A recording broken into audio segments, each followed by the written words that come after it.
আসলে বিভিন্ন ঘটনাগুলোর প্রেক্ষিতে সব একসাথে ঘটছে, তো রয়ের প্রধান আসা বা এটাকে যদিও সরকার বলছে যে এরকম রয়ের প্রধান বা গোয়েন্দা প্রধানরা যায়, কিন্তু তারপরেও এই মুহূর্তে রয়ের প্রধানকে বাংলাদেশ স্বাভাবিকভাবে দেখতে রাজি না আর কি। তো এইখানে আপনার কাছে জানতে চাই যে এইখানে মানে বাংলাদেশের ভিতরে এবং ভারতে গেলেও তারেক রহমানের নিরাপত্তা সংকট অনেকেই বলছেন। তো সেইটা আপনি মনে করেন কিনা, মানে সেটাও কি মানে জেনারেল ওয়াকারের উপর ডিপেন্ড করছে যে উনি কিভাবে দেখছেন বিষয়টা?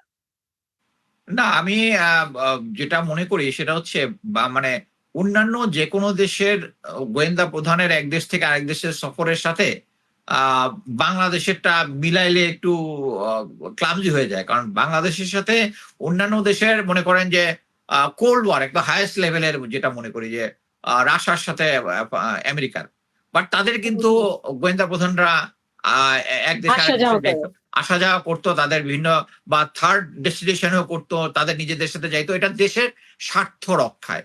কিন্তু যেটা সমস্যা হচ্ছে যে দেখেন যে রয়ের প্রধান আসলো, তখন কিন্তু একটা ডিমান্ড দিচ্ছে, রয়ের একটা অফিস খোলার জন্য তারা পারমিশন চাইছে।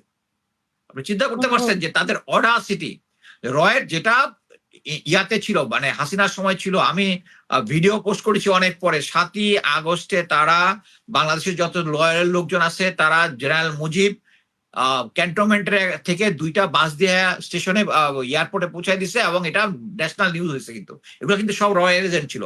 তো এটা কি জেনারেল ওয়াকার জানতো না যে এগুলা রয়্যাল এজেন্ট? এখন তারা অফিসিয়ালি চাচ্ছে। এখানে আমি যখন এই দীনেশ ত্রিবেদী ইয়াতে ঢুকে বাংলাদেশে আসে, সে কিন্তু ইচ্ছা করে বেনাপোল দিয়ে আসছে বাংলাদেশের উপরে একটা ইমপ্রেশন তৈরি করার জন্য।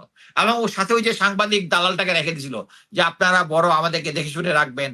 তারপরে বাংলাদেশে ঢুকছে একটা মানে সে কিন্তু বাংলা ওই দেশের মিনিস্টার ছিল, এসে তারপরে আবার তার র্যাঙ্কটাকে বোঝানোর চেষ্টা করে সে মিনিস্টারের পদমর্যাদা, টু হেল উইথ মিনিস্টারের পদমর্যাদা। আমি একটা ছবি দেখলাম, প্রেসিডেন্টের শপথ গ্রহণ অনুষ্ঠানের পিছনে বসে আছে। তার পজিশনটা ওইখানেই হওয়া উচিত।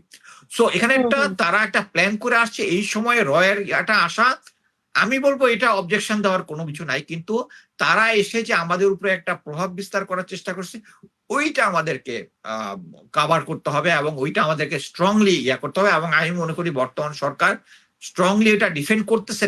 কিন্তু আমার কাছে যেটা মনে হয় যে সম্পূর্ণভাবে কন্ট্রোল এখনো সরকার নিতে পারেনি। কারণ শেখ হাসিনার আমলে প্রশাসন, পুলিশ টুলিশ যে সমস্ত সব জায়গায় যে পরিমাণ মানে শুদ্ধি অভিযান চালানোর দরকার ছিল, তার সেটা হয়নি। মানে 10 to 20% এর বেশি হয় নাই। সো যারা আমরা মানে জিয়াউল হাসানকে জেলের ভিতরে ভরে আমরা খুশি, বাকি যেজন 15 জন আছে তাদেরকে আমরা এসি রুমের মধ্যে রাখতেছি, এর মধ্যে একজন এসে আবার কান্না করতেছে যে তাদের কিন্তু এখনো চাকরিচ্যুত করে নাই জেনারেল ওয়াকার, আমি যেটা জেনেছি।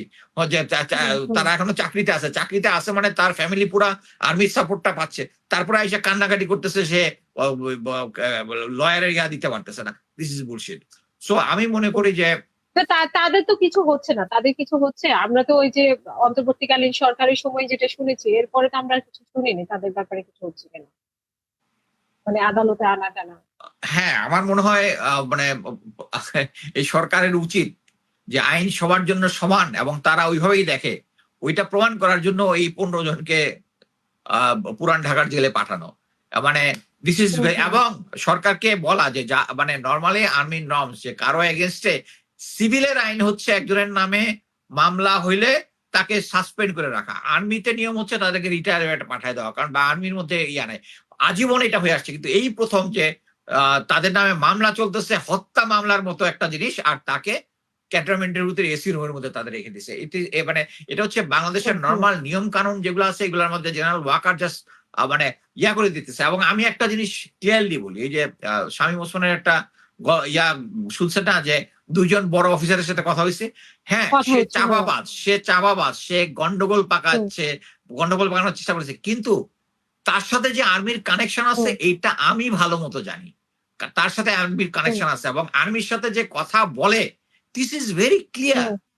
কারণ এটা তো শুধু জেনারেল ওয়াকার না, মানে বিভিন্ন জনের তার সাথে যে বিভিন্ন নেগোসিয়েশন, সে চাইছে বর্ডারের আওয়ামী লীগকে নিয়ে আসার জন্য।